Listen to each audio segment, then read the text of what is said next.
Boa noite, Adai. Não, misericórdia. Boa noite, Adai. Vocês aguentam mais um pouco? Eu estou preocupado com a hora. Vocês aguentam mais um pouco? Vocês animam a ouvir mais um pouco de Deus essa noite, amém? Você foi abençoado nessa noite, amém? Afinal de contas, a palavra-chave que me deram aqui foi movimento. Então você não pode ficar parado. Eu quero agradecer a Deus, pastor Rodrigo, pastora Tati, pelo carinho, parabéns. Deixa eu dizer algo, eu sou desse jeito. Cara, você está no caminho certo. Disse para você, suas crises são as minhas, nós estamos no caminho certo. Nós tínhamos cultos de terça e quinta, não temos nenhum mais culto dia de semana, mas temos mais de 600 pessoas durante a semana orando, intercedendo e clamando. São crises de Deus. Então, as crises nos fazem crescer, né, pastora Laene? É o descontentamento santo que o Bill Hybels nos ensinou e nos moveu, e você está no caminho certo. Segunda coisa que eu quero dizer para você nessa noite, é que Deus sempre nos dá presentes especiais. E tem uma frase que eu gosto muito e uso muito nas minhas redes sociais, que é: o reino de Deus é um reino de amigos. E nessa noite Deus me deu 3 presentes, né, de trazer à memória 3 amigos queridos, de momentos diferentes. Né, pastor Roberto Silvado, que foi citado pela pastora Laene, que é um dos meus mentores, pastor do coração. Já mandei sua foto, mandei a mensagem, ele falou para te dar um abraço. Então um abraço está dado, né, porque a gente não pode dizer, vou dar um abraço, o pastor não pode mentir. Então dei o abraço que o pastor Roberto mandou. Roberto Silvado, meu mentor, e 2 amigos muito queridos. Um de muito tempo, que eu não vou dizer quando, porque os cremes que ele usa eu não sei quais são, mas ele está sempre com a mesma cara, que é o pastor Rodrigo Sueiro, desde que eu conheço, né, um amigo querido, um homem de Deus, pastorzão, e um amigo de pouco tempo, que tem pouco mais de um ano que eu conheço, que é o Wesley. Mas esses 3 homens, pastor Roberto Silvado, pastor Rodrigo Sueiro, Wesley Santos, tem 3 coisas que inspiram a minha caminhada: unção, autoridade e simplicidade. Não percam isso. Isso faz bem para a igreja de Jesus, isso faz bem para o reino de Deus. Nós precisamos de homens de Deus que tenham unção, autoridade de vida e simplicidade, que não se percam naquilo que Deus colocou. Bom demais estar com vocês nessa noite. Nós temos um tempo que eu tenho que administrar aqui. Eu gosto de falar demais, eu gosto muito de falar, mas não vai ser vigília, né? Pega a visão aí, anima aí, aguenta firme aí, né? Você estava com sono, você vai acordar agora em nome de Jesus. Se você quiser levar para casa um pouco daquilo que a gente vai falar, tem 3 textos que eu trouxe, no final estão ali fora. Não dá nem tempo de... Está aí, Gabriel? Isso, Gabriel é meu pastor de juventude. Pastor de juventude, quando eu era pastor de juventude eu fazia isso, eu fiquei pastor velho, eu venho para cá, então... Agora pastor de juventude. A oração que Deus atende, né? A gente trabalhou isso na igreja, nesse processo de entender a oração que Deus responde, a oração do Pai Nosso. A gente disseca a oração do Pai Nosso, para ela não ser uma reza, mas fazer parte da vida da gente. A oração que Deus responde, oração como caminho para a vida. Marcas de um cristianismo autêntico. Essa questão no Brasil virou moda, é gospel. O Evangelho de Jesus é muito mais do que isso, né? Então, marcas de um cristianismo autêntico. E por fim, uma jornada em busca de santidade. Né, nós fizemos uma campanha, Batista faz campanha. Você falou que os batistas nos chamavam.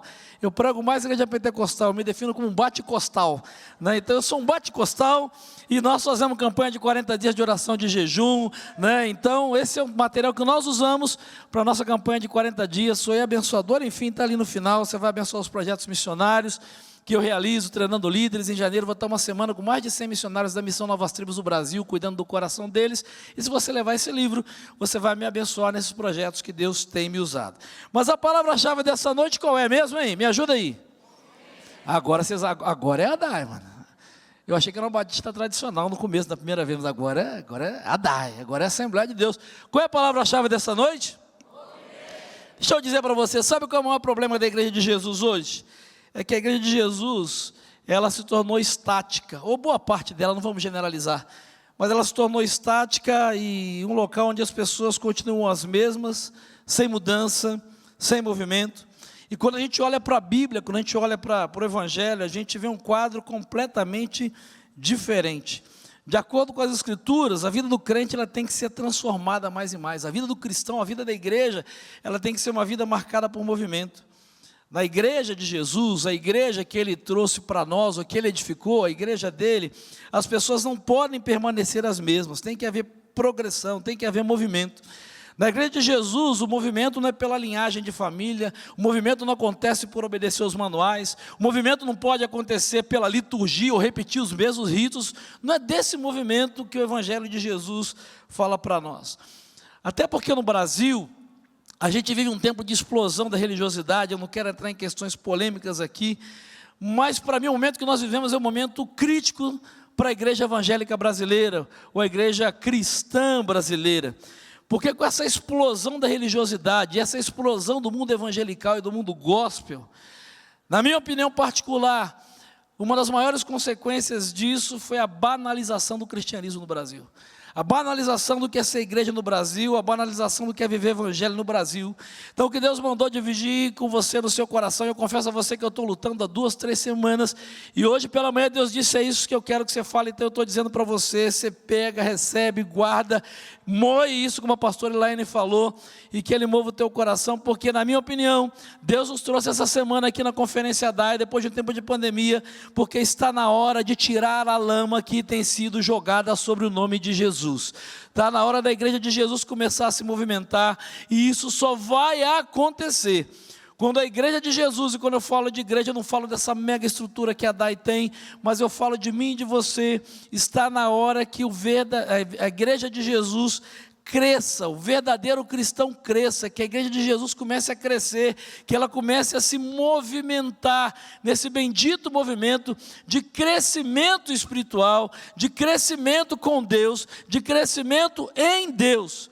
É necessário que cada verdadeiro cristão cresça, e eu não estou falando de quantidade, que é muito bom, e queira Deus que as igrejas do Brasil cresçam muito em quantidade, mas se isso não for resultado de qualidade, se isso não for resultado de relacionamento com Deus, se isso não for resultado de um bendito movimento em direção a Deus, em direção de umas as pessoas às outras, isso vai ser apenas um inchaço. E eu quero usar para refletir com você, porque eu não sei dar palestra, eu só sei pregar, então eu vou pregar, que é o que eu sei fazer.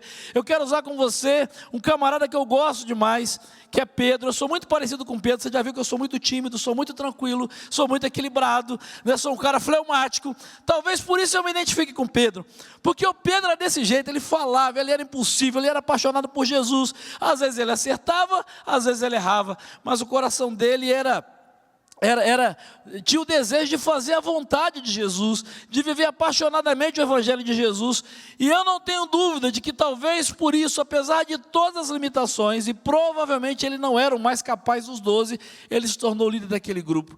E quando eu olho para as cartas que Pedro deixou para nós na palavra de Deus, eu consigo entender, e eu quero tentar resumir aqui esse panorama, entender o coração de Pedro para nós hoje como igreja do Senhor. Quando olha para a primeira carta que Pedro escreveu, ele escreve essa primeira carta preocupado em relembrar aos cristãos do seu cuidado, como eles deveriam lidar com as perseguições de fora. E tem muita gente hoje no Brasil preocupada e querendo saber como lidar com as perseguições de fora, mas escute isso. Guarde isso no seu coração, pegue a visão. O grande problema da igreja brasileira hoje não são as perseguições de fora, mas é como lidar com o esfriamento e o falso cristianismo que existe dentro da igreja. A primeira carta de Pedro, ela fala sobre as perseguições de fora, mas a segunda carta de Pedro, o objetivo dele é lidar com o falso cristianismo que muitas vezes invade dentro da igreja, esse cristianismo estático. E aí você que gosta de anotar, depois eu posso deixar isso para você, porque eu estou ali olhando e agarrado naquele relógio, eu não quero que você desista e vá embora. Mas o primeiro capítulo da segunda carta de Pedro, se você quiser adiantar e abrir a sua Bíblia para acompanhar, no primeiro capítulo, até para você fazer como os bereanos, né? De repente eu estou falando bobagem, eu tenho um surto psicótico, estou falando mentira, é bom você conferir se esse negócio está aí mesmo na Bíblia. Mas o primeiro capítulo da segunda carta de Pedro, Pedro vai falar o seguinte: olha, o cristão ele tem um fundamento. O cristão de verdade, ele precisa ter uma base, ele precisa ter um fundamento. No segundo capítulo de 2 Pedro, o Paulo diz o seguinte: olha, mas tem muito falso mestre, tem muita coisa chamada igreja evangélica, muita denominação, muita liturgia, muito louvor, mas isso não tem nada a ver com o verdadeiro evangelho, isso não tem nada a ver com aquilo que Jesus ensinou. E aí Pedro então chega no capítulo 3 da sua segunda carta, e Pedro vai trazer um alerta para nós, e você se olhar os subtítulos que estão aí na sua Bíblia, ele vai falar sobre o juízo de Deus e a sua paciência para com a sua igreja, sobre longanimidade, sobre movimento. Sabe, a conclusão que eu chego quando eu olho para essas cartas de Pedro, que é o que Pedro está dizendo para aquela igreja, para aqueles cristãos e para nós, é tempo de crescer. A igreja de Jesus precisa começar a se movimentar nesse bendito crescimento na direção de ser relevante e cumprir o propósito para o qual ela foi edificada. É tempo de marcar uma geração, é tempo de fazer diferença, é tempo da Adai ser conhecida muito mais pelo seu impacto, pela transformação e pelo resultado que os membros e os líderes que a compõem estão realizando na vida de outras pessoas do que qualquer outra coisa. É por isso que Pedro termina essa carta, e eu quero ler só os 2 últimos versículos dessa carta, a segunda carta de Pedro, capítulo 3, versículos 17 e 18. O Pedro termina tudo o que ele tem para dizer, revelando para nós o seguinte, 2 de Pedro 3, 17 e 18. Portanto, amados, portanto é advérbio de conclusão.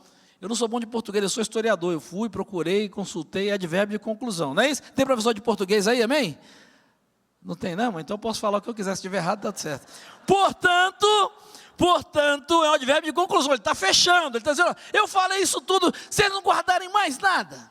Portanto, amados, sabendo disso, guardem-se para que não sejam levados pelo erro dos que não têm princípios morais, nem percam sua firmeza e caiam. Verso 18. Cresçam, se movimentem, cresçam, porém, na graça e no conhecimento do nosso Senhor e Salvador Jesus Cristo. A Ele seja a glória, agora e para sempre. Amém.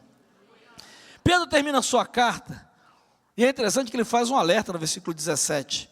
Ele diz assim, sabendo disso, guardem-se. Pedro está dizendo o seguinte, vocês estão olhando para o Brasil, Pedro não está falando do Brasil, sou eu que estou falando, estou só adaptando, tá bom? Sabendo de tudo que está acontecendo, de toda a preocupação, e de tudo que vem por aí, ele diz, tenham cuidado, não se deixem envolver, não entrem na onda.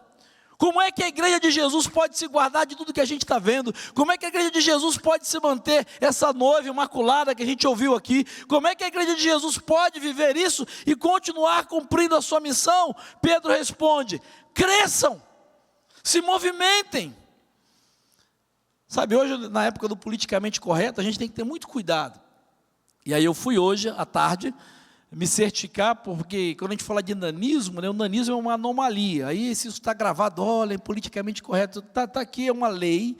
O nanismo, que é decorrente de condições genéticas e caracterizado por baixa estatura, se comparado à média da população, das pessoas de idade do mesmo sexo, já é uma deficiência física no Brasil.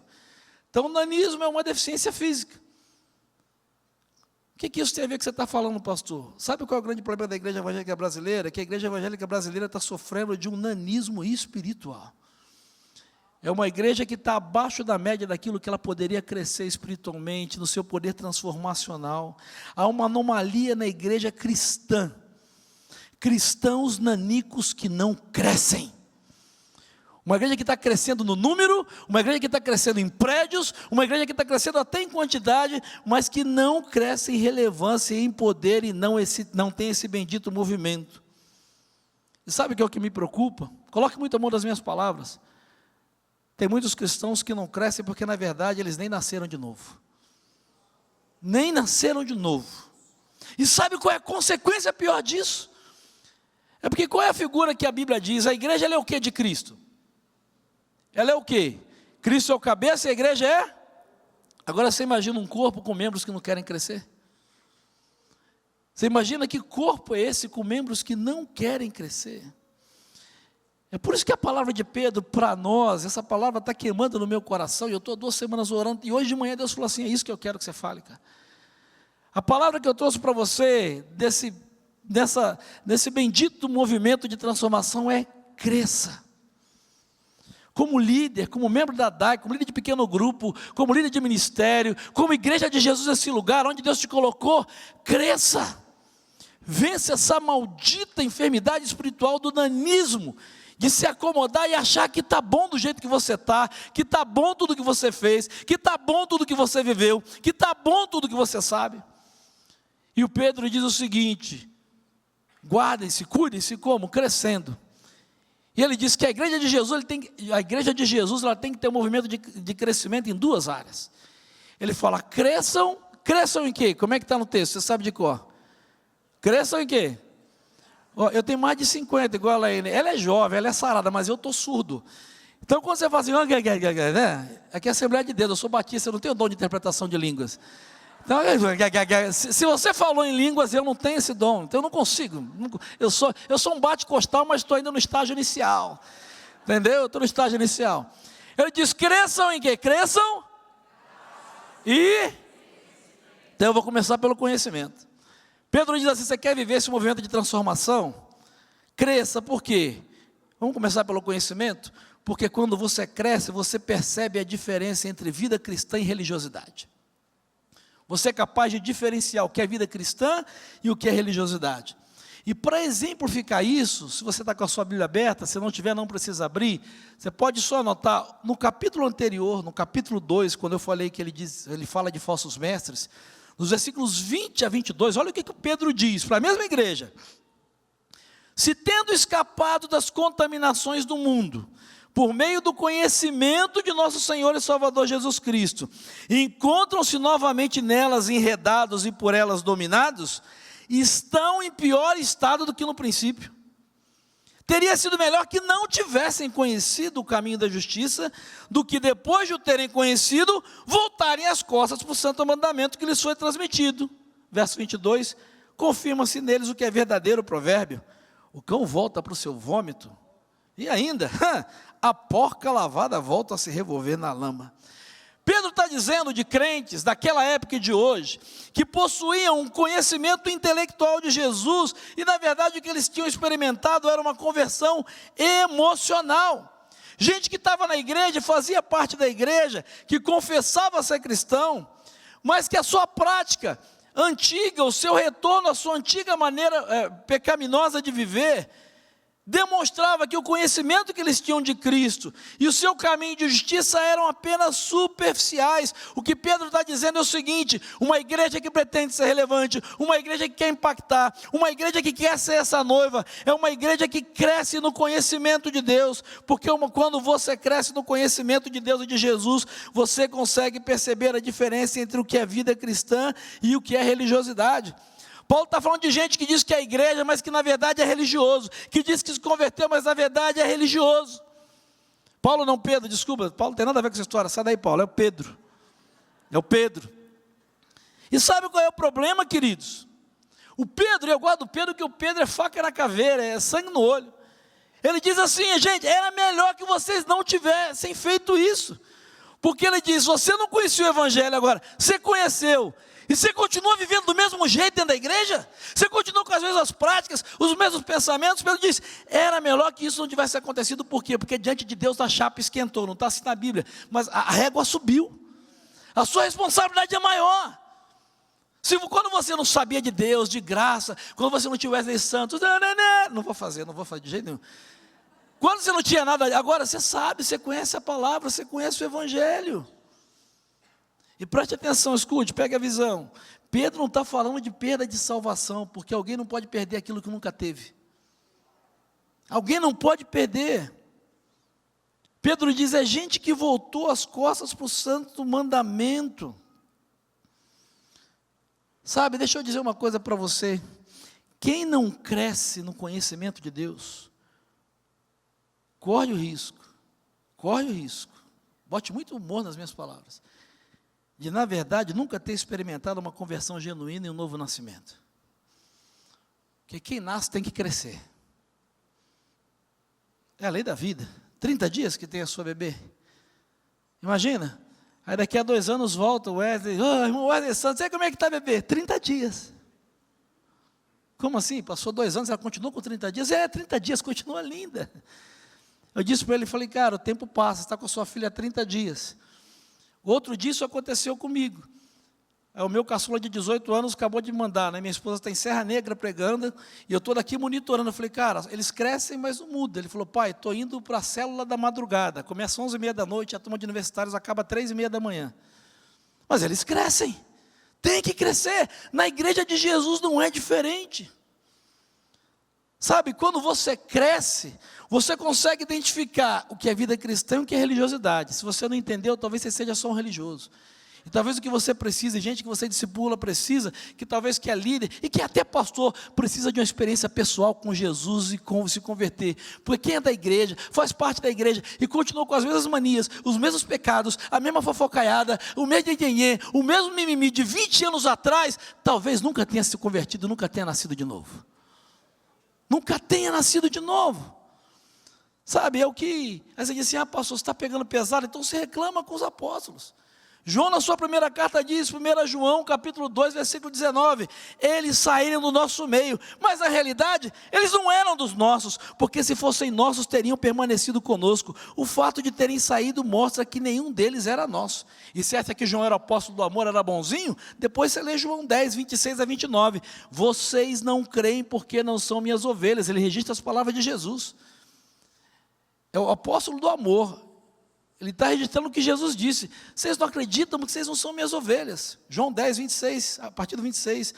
As minhas ovelhas ouvem a minha voz e eu as conheço e elas me seguem. Eu lhes dou a vida eterna e elas jamais perecerão. Ninguém poderá as arrancar da minha mão. Meu Pai as deu para mim, é maior do que todos. Ninguém pode as arrancar das mãos do meu Pai.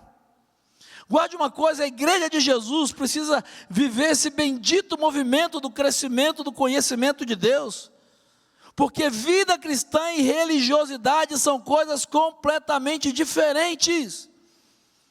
Quando você não tem esse movimento de conhecimento de Deus, da palavra, de relacionamento, de oração, de vida devocional, do secreto, né? Eu sou igual o Rodrigo, eu sou muito, pastor Rodrigo, muito musical.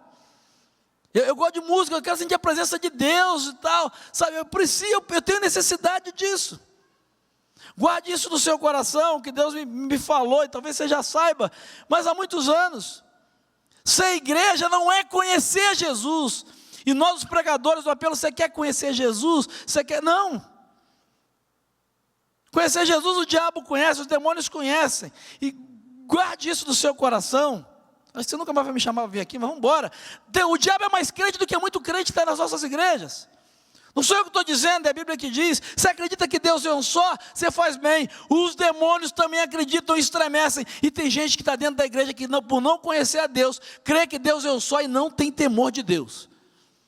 Não tem intimidade com Deus. Não tem respeito pela palavra de Deus. Não tem tempo com Deus. Então coloque muitas aspas no que eu estou dizendo, mas tem demônio mais crente do que muito crente que está nas nossas igrejas, no sentido da palavra crente. Pedro vai dizer para nós, cresçam no conhecimento, porque quando você cresce no conhecimento, você consegue saber se você é um religioso, ou se você é um cristão que nasceu de novo e está crescendo um dia de cada vez. Ser igreja não é conhecer a Jesus, é ter a certeza que Ele te conhece. Aí você diz, como é isso? Foi Jesus que falou, Mateus capítulo 7. Vocês serão reconhecidos, não é pelos louvores, não é pelos dons, não é pelos prédios, mas é pelos frutos, porque nem todo o que me diz Senhor, Senhor, vai entrar no reino dos céus, mas aquele que faz a vontade do meu Pai que está nos céus. Naquele dia, nesse que nós cantamos aqui, tem muita gente que vai dizer, eu era da DAI, eu era da IBG, eu era lá da Central de BH, e eu fiz louvor, e tudo no nome do Senhor. Eu conheço o Senhor, eu amo a mensagem da cruz. Aí Jesus diz o quê? Afastem-se de mim, porque eu não conheço vocês. Ei, conhecer a Deus e crescer nesse movimento de conhecer a Deus é cada dia mais rasgar o coração e ser conhecido por Ele e saber que Ele te conhece. Você precisa melhorar, precisa ser tratado, você tem pecado para ser confessado, você precisa tratar melhor do seu casamento, dos seus filhos, da sua vida de oração, dos pecados que te escravizam, das suas manias, da sua religiosidade. E é interessante que Pedro usa, Jesus me dá tempo, Pedro usa 2 provérbios conhecidos para ilustrar.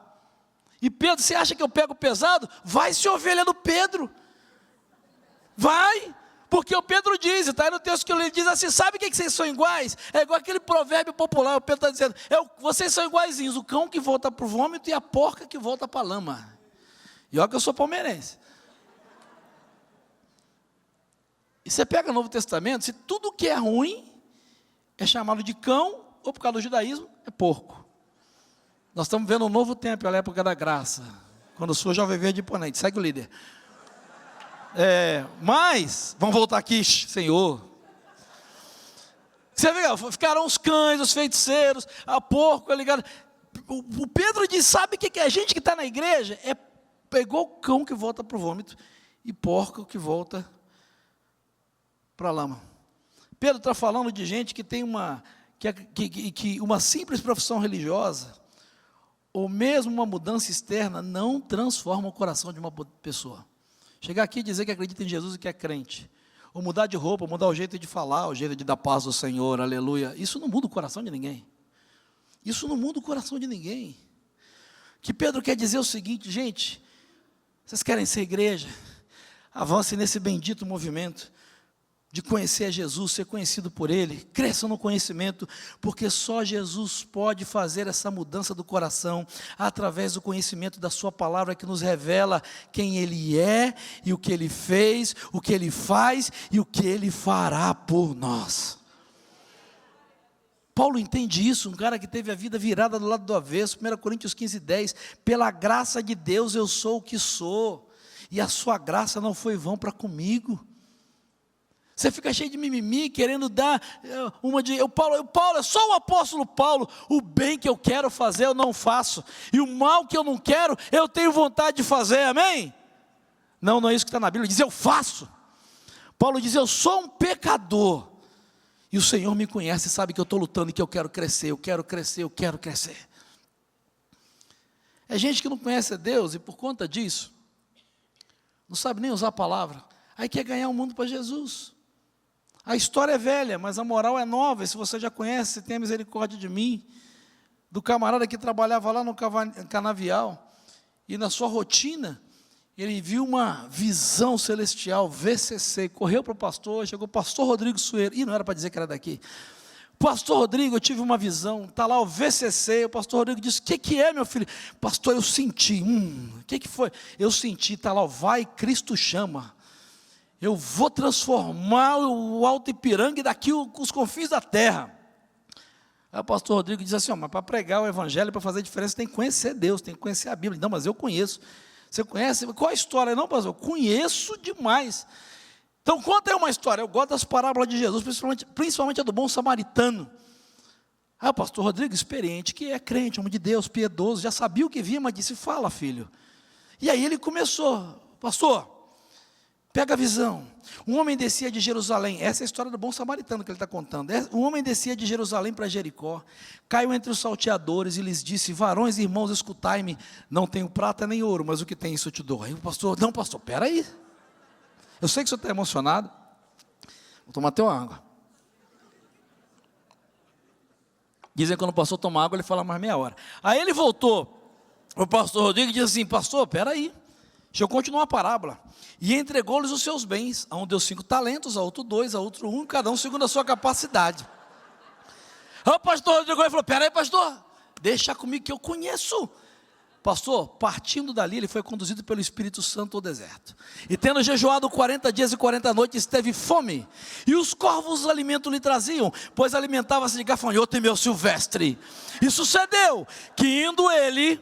andando, eis que um carro de fogo ocultou da vista de todos. A rainha de Sabá ouviu e disse, não me contaram nem a metade. Quando o pastor Rodrigo levantou e disse, senta pastor que tem mais, não acabou. Porque a parábola da Bíblia diz que depois disso ele foi até a casa de Jezabel, que era mãe dos filhos de Zebedeu, e disse, tivesse 5 maridos e o homem que agora tens não é teu marido? E olhando para o longe, ele viu a Zaqueu. Zaqueu estava pendurado pelos cabelos numa árvore e disse, desce daí, pois hoje almoçarei na tua casa. Então pastor Rodrigo infartando, dizendo, Tati me ajuda. Aí, que ele falou que a Tati que aguenta, ele estava mais em crise do que hoje. Aí quando o pastor Rodrigo falou, não pastor, nessa hora pastor, veio Dalila, cortou-lhe os cabelos, e os restos que sobraram foram 12 cestos cheios para alimentar a multidão. Portanto, não andeis inquietos, dizendo que comeremos, porque o vosso Pai Celestial sabe que vocês necessitam de todas essas coisas, e todos que ouviram se admiraram da sua doutrina. E aí, pastor Rodrigo, estou pronto para servir, está vendo como é que eu conheço? Aí, pastor Rodrigo disse, amigão, você viu o que? Ele disse, VCC, vai Cristo chama. O pastor Rodrigo falou, amigão, você entendeu errado, está escrito, vai cortar cana, vai. Vai cortar cana, porque, sabe, você precisa crescer. Você precisa crescer. Esse movimento de conhecer a Deus, Pedro diz, cresça no conhecimento, cresça na sua vida de oração, cresça na leitura da palavra, cresça na intimidade com Deus, bote a cara no pó e deixa de ser um bebê religioso e começa a crescer como filho de Deus, em nome de Jesus. Eu cheguei na metade, eu tenho 5 minutos, mas vai dar certo, em nome de Jesus. A segunda coisa que o Pedro diz é, cresçam no conhecimento, mas cresçam também o quê? Na graça. Se você quer ir embora, você tem que falar alto, senão eu não vou terminar. Na graça. Cresça na graça. Sabe por que é importante? Porque quando você cresce na graça, ou melhor, quando você cresce, você compreende que não há nada melhor do que viver na presença da graça de Jesus. Deus está nesse lugar, não tem a menor dúvida. Você crê nisso, amém? Porque quando o Wesley começou a cantar ali, eu fiquei pensando nesse texto de Senhor, obrigado. Porque o último capítulo da segunda carta de Pedro, o capítulo 3, fala só do que nós cantamos, a volta de Cristo. E aí no capítulo 3, os versículos 9 e 10 aqui, ele diz assim, olha o que está escrito, o Senhor não demora em cumprir a sua promessa, como julgam alguns. O dia do Senhor, porém, virá como ladrão. Sabe por que Jesus não voltou ainda? Porque Deus está estendendo a sua graça para todas as pessoas. Tem muita gente que está interessada no julgamento, para mandar os pecadores para o inferno, e gente da igreja. A questão é que o nosso Senhor está mais interessado na graça do que no juízo. O Senhor da igreja está mais preocupado com aqueles que serão levados, do que com aqueles que serão deixados. Ele quer levar mais gente. Ele quer que a graça dele alcance mais. Deus espera que a partir da sua autorrevelação em Jesus, cada um de nós cresça a cada dia, na presença e debaixo da sua graça, nesse bendito movimento de transformação.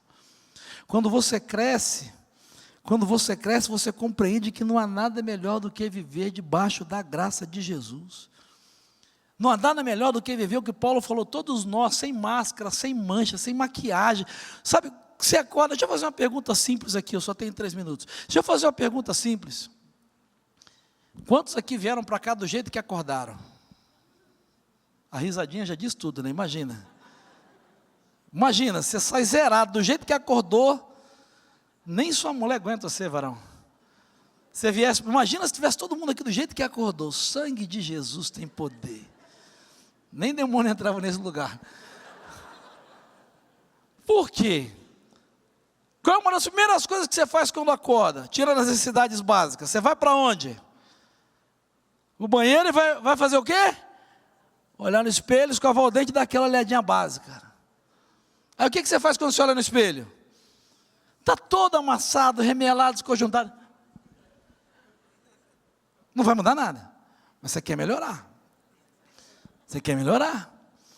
O que Pedro está dizendo para nós, na verdade, o Paulo vai dizer também, 2 Coríntios 3,18, ele diz, todos nós, como que com a face descoberta, crescer na graça, sem maquiagem, do jeito que a gente está, nós contemplamos a glória do Senhor segundo a sua imagem, como se estivesse diante de um espelho, só que do outro lado está a glória de Jesus, o perfeito, e ele diz, viver pela graça, olhando para a imagem de Jesus, nós estamos sendo transformados de glória, com uma glória cada vez maior, e essa glória no nosso esforço, ela vem do Senhor, que é o Espírito. Crescer na graça de Jesus, é resultado de uma experiência pessoal e profunda com Cristo, a compreensão que a sua verdade deve caracterizar o curso de toda a nossa vida. Sabe, crescer na graça é entender que as bênçãos oferecidas por Deus através da sua graça e a busca de conhecer mais profundo e intimamente o Senhor afastam a ameaça de cair do fundamento seguro. Não é pelo teu esforço, não é pelo teu cargo, não é pela tua atividade, não é pelo tanto que você trabalha, pelo que você já fez, pelos belos sermões, pelas belas canções, pelo teu serviço, não, mas é por causa da graça de Deus. Quando você cresce, você entende que não é por esforço, mas é por graça. Não é por mérito, mas é por graça. Você é capaz de dizer, eu sou a igreja de Jesus, eu vou impactar o Alto Ipiranga, eu vou impactar o mundo, eu vou impactar a minha família, eu vou viver nesse bendito movimento, porque você pode dizer como Paulo, Gálatas 2:20, eu fui crucificado com Cristo, já não sou eu quem vive, mas é Cristo que vive em mim, e a vida que eu vivo nesse corpo cheio de pecados, eu vivo pela fé no Filho de Deus que me amou e se entregou por mim. Eu posso entender o que Paulo diz aos Efésios, no capítulo 4, versículos de 4 a 16. O propósito é que não sejamos mais como crianças, levados de um lado ao outro pelas ondas, nem jogados de cá para lá por todo vento de doutrina, pela astúcia e esperteza de homens que induzem ao erro. Nós vamos crescer, verso 15, antes seguindo a verdade em amor, cresçamos em tudo, naquele que é o cabeça, Cristo, dele todo o corpo ajustado e unido pelo auxílio de todas as juntas, que a igreja cresce e edifica-se a si mesmo em amor, na medida que cada parte realiza a sua função. Mas deixa eu lhe dar uma dica para você não sair daqui com o foco errado. Crescer na graça não é perfeição, não é sobre perfeição, mas é sobre fidelidade. Porque tem gente que vive uma vida de máscaras e não cresce porque está querendo bancar a imagem de perfeito. Eu não vim aqui para estragar seus sonhos, mas talvez vai estragar. Essa verdade que eu vou dizer assim, Deus me revelou de manhã é muito profunda. Você não é perfeito. Você sabia disso? Ai, que óbvio, é mesmo? Ou você acha vivendo ou querendo demonstrar para os outros que você é? Viver pela graça é entender que ser igreja, ser cristão não tem a ver com perfeição. Deus jamais vai cobrar perfeição de mim e de você enquanto a gente estiver nesse corpo, porque Ele sabe que nós não vamos conseguir. Enquanto eu e você estivermos presos a esse corpo, nós não vamos conseguir perfeição 100%, é impossível. Nós somos resgatados, redimidos, a igreja, mas ainda há algo decaído em nós. É por isso que o apóstolo Paulo diz em 1 Coríntios 4:2, o que se requer dos encarregados dos mistérios de Deus, o que se requer de líderes da Conferência DAIS 2022, não é que eles sejam perfeitos, mas é que eles sejam fiéis. Fiéis. Sabe por quê? Porque só o Cristo que começou essa obra na nossa vida vai poder terminar completamente o bendito movimento do crescimento. E Paulo diz isso escrevendo aos Filipenses, no capítulo 3, versículos 20 e 21, a nossa cidadania, porém, está nos céus, de onde esperamos ansiosamente o Salvador, o Senhor Jesus Cristo, pelo poder que o capacita a colocar todas as coisas debaixo do seu domínio. Sabe o que Ele vai fazer? Promessa: Ele transformará os nossos corpos humilhados, tornando-os semelhantes ao seu corpo glorioso. Quando você cresce, você compreende que não há nada melhor do que viver na presença da graça de Jesus. Não é perfeição, é fidelidade a Jesus. Mas eu vou terminar, por incrível que pareça. Eu quero terminar com uma história que talvez resuma tudo isso. Numa floresta, haviam 3 leões. E um dia um macaco, que era o representante, foi eleito para fazer uma discussão. Floresta que tem 3 leões só pode ter um rei.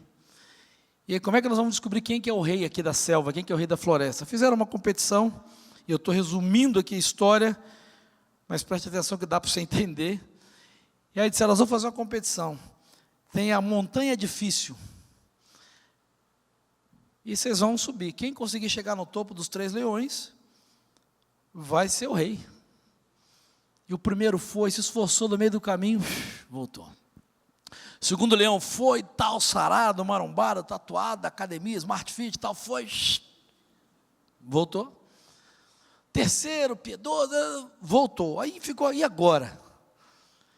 Quem que vai ser o nosso líder? Quem que venceu aqui? E aí não vamos ter que fazer tudo de novo. E aí a águia disse, não, fica tranquilo, eu sei quem vai ser o nosso líder. Disse, como assim? Nenhum dos 3 conseguiu. Nenhum dos 3 conseguiu alcançar o topo. Nenhum dos 3 conseguiu chegar até o final pelas suas forças. Aí uma águia, que estava voando entre eles, e era muito sábia, né, segundo diz a história, ela disse assim, eu estava voando ao lado de cada um deles. O primeiro leão, quando ele começou a subir, ele disse, montanha, eu não aguento mais, você me venceu. E no meio do caminho voltou. O segundo leão, quando ele estava no meio do caminho, ele desistiu, voltou as costas e desceu e disse, montanha, você me venceu, eu desisto. Aí a águia disse, o terceiro leão, ele vai ser o nosso rei. A pessoa, como é isso? Ele voltou igual aos outros 2. Mas eu vi uma coisa que vocês não viram. O terceiro leão, quando ele chegou no meio da montanha, ele parou para ela e disse: montanha, você me venceu por enquanto. Sabe por quê? Porque, montanha, você já atingiu o seu tamanho final, mas eu ainda estou crescendo. Eu vou voltar, e eu vou vencer, e eu vou chegar. Sabe? O que eu quero dizer para você nessa noite é que é tempo de crescer como igreja de Jesus. É tempo de crescer. O ano é esse, o dia é hoje, a hora é agora. E sabe como é que você cresce? Você cresce lutando para viver o cristianismo e não religiosidade, que você vai ser empurrado e tentado a ser um religioso. Mas você vai crescer lutando para viver cristianismo e não religiosidade.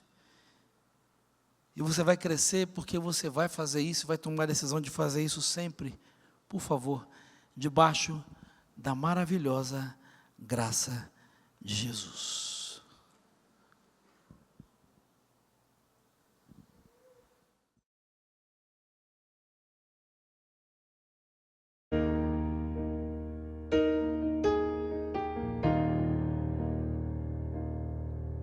Amazing grace, how sweet the sound that saved a wretch like me.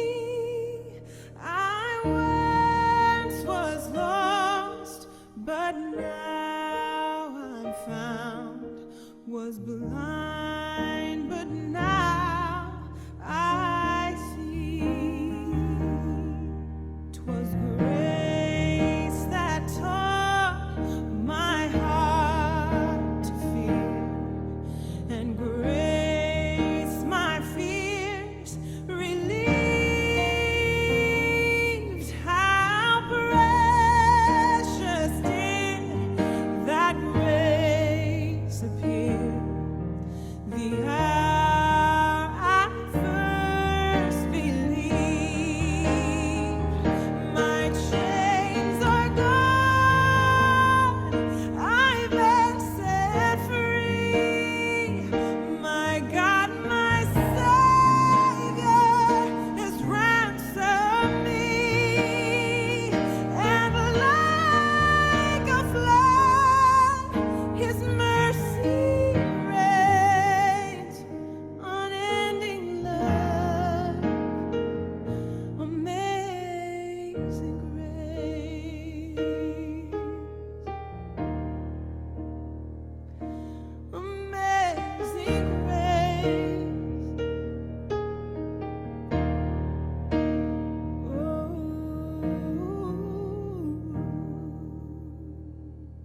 Desse bendito movimento, a igreja de Jesus. É para esse movimento que Jesus te chama para fazer parte. E que as nossas histórias terminem com a última frase de Pedro nessa carta. Depois de tudo isso, as últimas palavras, verso 18. A Ele seja a glória, agora e para sempre. Que as nossas igrejas estejam sempre cheias de pessoas que vivam esse bendito movimento, se tornando a cada dia mais parecidas com Jesus. Deus, nós somos a Tua igreja, não tem nada a ver conosco, tem tudo a ver com o Senhor. Bendito seja o Senhor, nos tira da nossa religiosidade. Ó Deus, nos ajuda a viver o cristianismo, custe o que custar, porque o preço que não poderíamos pagar, Teu Filho pagou por nós na cruz, de graça e por graça. Bendito seja o Senhor. Amém.